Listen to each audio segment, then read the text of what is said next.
Welcome back to the Jessie Show. I'm your host, Jessica Frew. Today, I have an amazing guest, Madeline Galovich, who is PREM student with a focus on cognitive science and diagnosed with spinal muscular atrophy type 2. She is here today to share her amazing story. Hi. Welcome, Madeline, to the show. How are you doing? Thank you so much for coming on to share your story today. Yeah, of course. Thank you for having me. Okay, shall we get started with the interview? Yes, of course. Please tell us about yourself and your disability. Okay, so hi, I'm Madeline, but most people call me Maddie. I'm 20 years old, and I have spinal muscular atrophy type 2. I live in Minnesota, and I'm currently a senior in college. I love to hang out with my friends, my family. I love to sing, and I love to travel. Wow, that's amazing. For those who might not know, what is spinal muscular atrophy type 2? Can you please describe how it affects your everyday life? Yeah, so basically a short answer is spinal muscular atrophy, which is also known as SMA, is a neuromuscular disease that basically just makes my muscles weaker and weaker over time. It's caused by a mutation in the SMN1 gene, which plays a crucial role in muscle health and function. There are currently no cures for SMA, but there are 3 treatments. I've been on 2 of them, and they've worked amazingly so far. And SMA affects my daily life in many ways, but one example is I use a power wheelchair, so I need help with transferring. I need help with pretty much every ADL, so activity of daily life. Are there any misconceptions you might have about you? If so, what are they, and how do you overcome them? Could you share some of your coping strategies that might help others in similar situations? Yeah, for sure. So I think one that is incredibly common for anyone who has a physical disability, but especially who's in a wheelchair, faces the problem where strangers treat you like a child. And instead of talking to you, they talk about you to whoever is with you. So the way I overcome this is when someone is talking to like my PCA, saying, for example, like if I'm at Target and they're like, does she want a receipt, talking about me to my PCA? My PCAs just don't respond. And I'm like, no, I'm good. So it just kind of proves the point very quickly. And I think that just because someone's in a chair doesn't mean that we can't have a conversation with you or that we don't want to be spoken to. That is my life. Exactly. And it's something that I hate so much. And even like people who I go out in public with absolutely hate, like my PCAs get so frustrated. I'm like, yep, it is very frustrating. Yeah, me too. I heard that you are studying cognitive science. What inspired you to pursue this field, and what are your goals once you graduate? Yeah, so my neurologist actually inspired me to study cognitive science because SMA is a neuromuscular disease, like I said before. So I've always had a neurologist, and my neurologist, Dr. Richardson, really made me realize like how interesting and amazing neurology really is. So once I graduate college, I'm hoping to go to medical school to further my education and become a neurologist one day. And I hope that eventually I can work alongside my neurologist, Dr. Richardson. It's truly amazing, and I wanted to do that too, but I hate math, so I decided to do pre-law instead. That's so cool. I totally get that. It's definitely a difficult subject to study.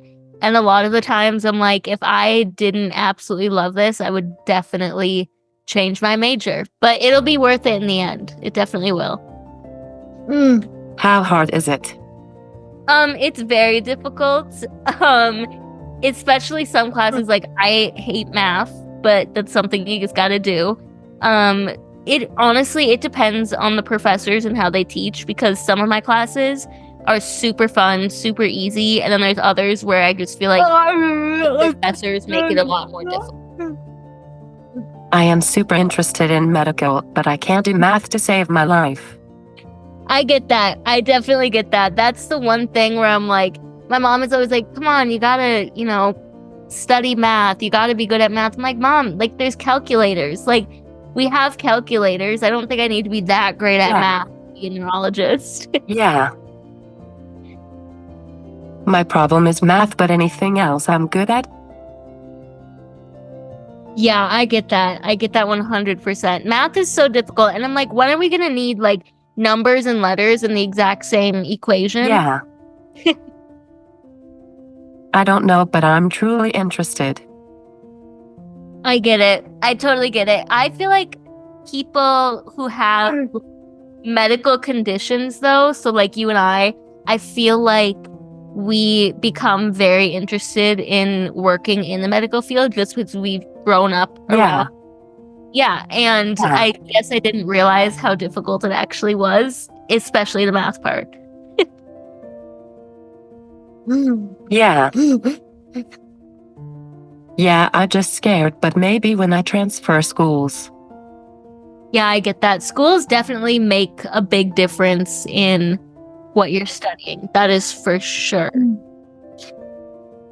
I never been discrimination like this before, and my mom is like, just focus on your studies and just ignore them, but I don't want to go to a school I don't belong.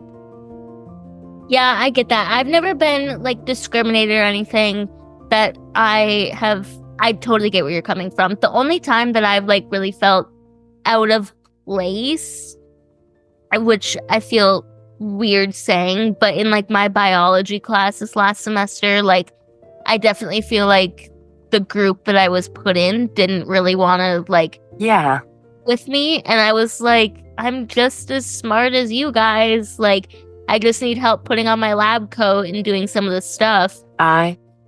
Yeah, I had joined a sorority the last school that I was at, and I had actually loved it because I felt like the recruitment process, like they really looked like they accepted you for your personality and not, you know, the fact that I was in a wheelchair. Like they didn't pay attention to that at all, and I really loved that because that's when I made, like, a lot of true friends.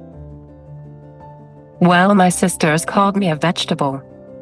Oh my gosh, that's awful. I'm so sorry. Yeah, and other things. That is awful. I am so sorry. It's okay. My mom has always said that boys are dumb and girls are mean, and it's so true because yeah, it is so true because that's the kind of stuff that girls do most of the time. What kind of advice would you give someone with spinal muscular atrophy type 2 who is going through a rough time in their life? I think I would say, so my neurologist, Dr. Richardson, has always told me that everyone with SMA writes their own story, and it is so incredibly true. So don't compare yourself to others who have SMA. It's okay to have bad days, and I think my piece of advice is something that I've been saying for like 7 years now, and I even have a tattoo of it, and it's just push through it. And if anyone wants to have someone to talk to who also has SMA, feel free to reach out to me. I'm happy to talk to anyone. Yeah, I love that. It's a good saying. Okay, I think that's all for today. Thank you so much again for being on and sitting down talking with me. I truly enjoyed every minute of speaking with you. Hope you have a wonderful rest of your day. Thank you. Thank you for inviting me. I enjoyed it.